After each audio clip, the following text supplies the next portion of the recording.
maintenant la question petit b. Donc, montrer par récurrence que pour tout n supérieur ou égal à 1, on a g à la puissance n est égal à 3 à la puissance n moins 1 fois j. En fait, on connaît déjà que j au carré est égal à 3j. Ici, on va essayer de montrer par récurrence. Petit. Voilà, ici le petit BA. Petit b, montrant par récurrence.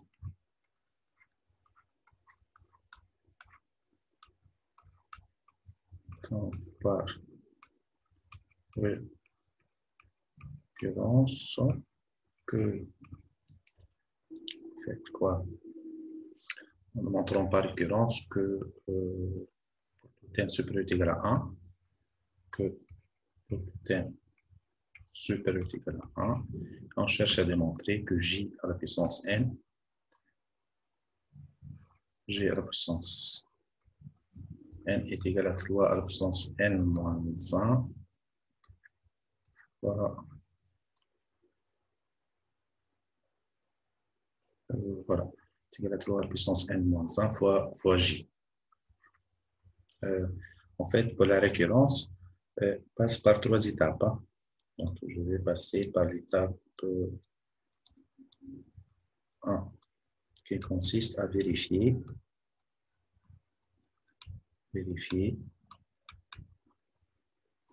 Donc, autrement, je vais appeler cette quantité-là une propriété que je cherche à vérifier. Ici, c'est la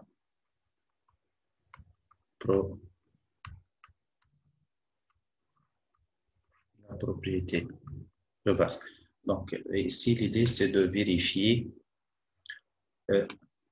la propriété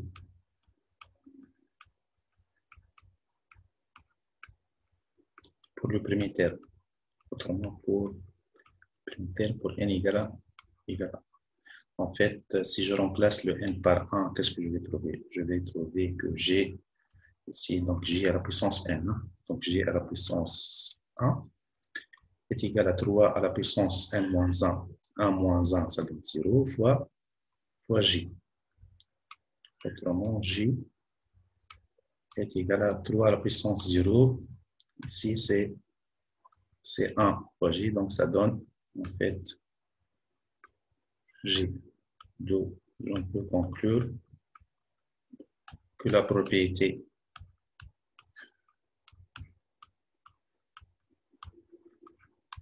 est vraie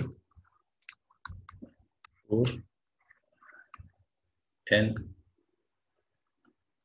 est égal à 1. Ça, c'est pour l'étape numéro 1. Voilà. Maintenant, pour l'étape numéro 2, si je cherche à observer l'étape numéro 2,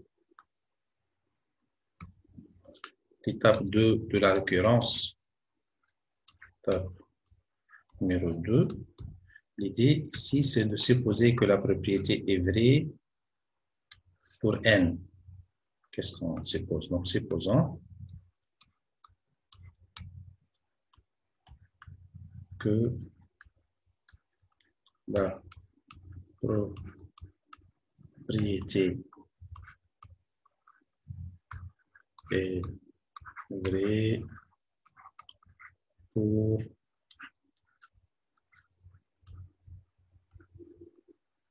n. Autrement, on suppose que j à la puissance n est égal à 3 à la puissance n moins 1 fois j. Donc, autrement, c'est un résultat qu'on va le supposer vrai. On va supposer que ce résultat est vrai. C'est l'étape numéro 2. Et le résultat qu'on va utiliser dans l'étape numéro numéro 3. En fait, pour l'étape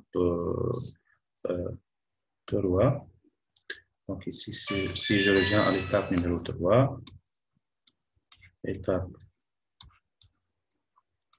3, et qu'est-ce qu'on cherche au niveau de l'étape numéro 3, après avoir supposé que la propriété est vraie? Donc, montrons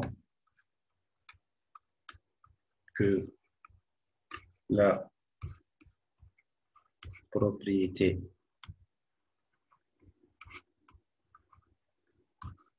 est vraie pour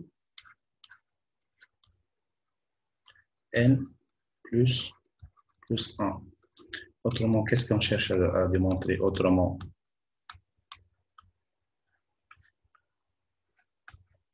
Montrons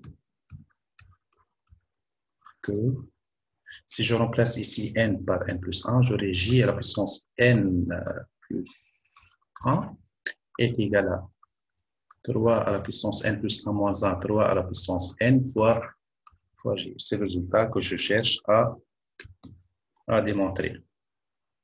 Voilà. Et je vais en fait utiliser la supposition de l'étape numéro 2. Donc ici, je vais sortir à partir de j à la puissance n plus 1.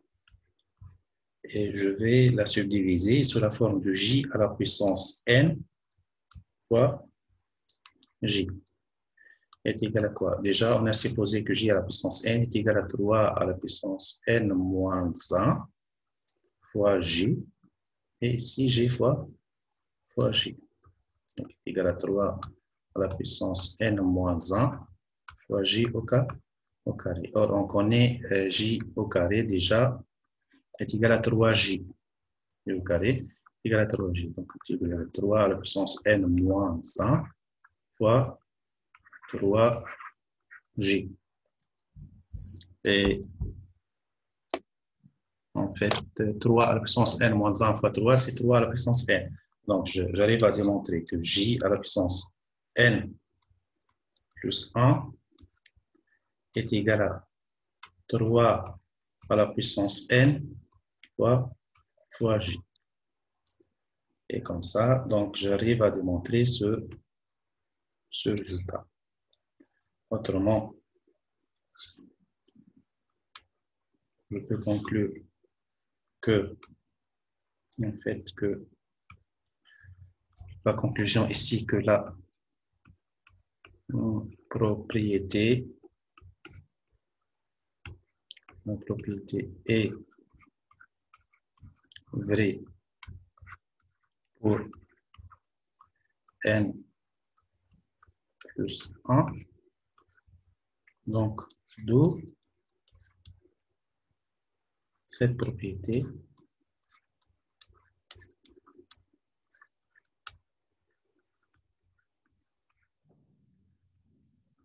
est vraie pour tout n. Donc, je peux confirmer que pour tout n supérieur est égal à 1, donc pour tout n supérieur est égal à 1, je peux confirmer que j à la puissance n est égal à 3 à la puissance n moins 1 fois j.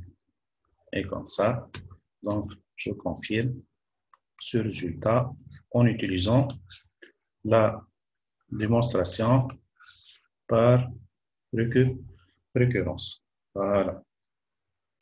Donc, comme ça, on arrive à démontrer, donc on arrive à démontrer que j à la puissance n est égal à 3 à la puissance n moins 1 fois j.